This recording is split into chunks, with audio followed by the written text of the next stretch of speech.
Senti il fruscio di quei silenzi, il mistero di quei lecci che bisbigliano di te. Venti di musiche lontane, di storie calviniane che virano in poesia. Quando si legge per davvero, il cielo è più vicino e c'è meno follia. So che il barone è andato fuori, ha saltato la finestra e che ora non c'è più. So che ora vaga per i rami, guarda il muso agli aeroplani e va in culo all'utopia.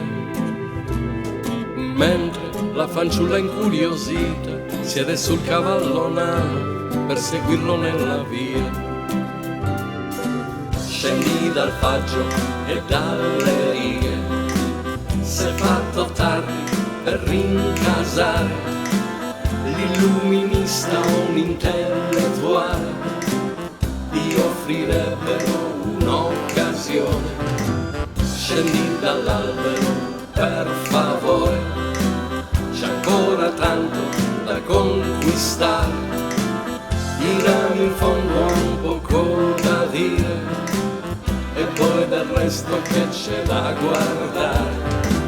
Se scendi ora potrai avere carriere agevoli e posizioni, un'auto elettrica e situazioni, promesse vane e delusioni. Potrai volare su un'altalena, spinta dal vento di un gran destino. Tu lascia a terra il tuo cappello e affida i sogni ad un gabbiano.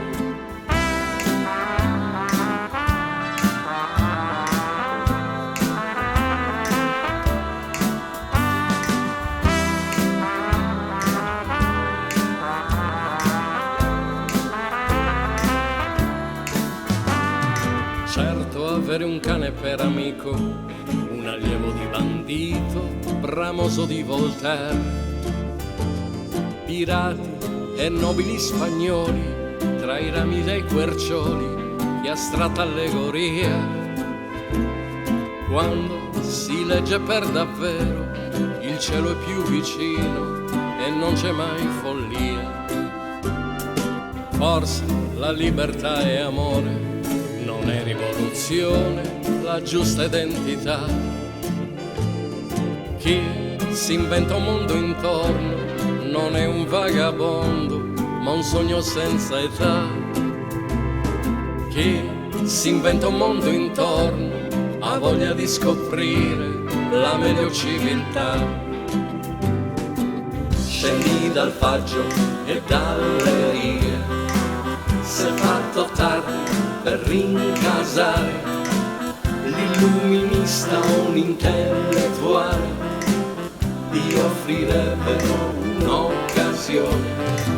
Scendi dall'albero per favore, c'è ancora tanto da conquistare, i rami in fondo han poco da dire e poi del resto che c'è da guardare. Se scendi ora potrai avere carriere agevoli e posizioni, un'auto elettrica e situazioni, promesse vane e delusioni. Potrai volare su un'altalena, spinta dal vento di un gran destino. Tu lascia a terra il tuo cappello e affida i sogni ad un gabbiano.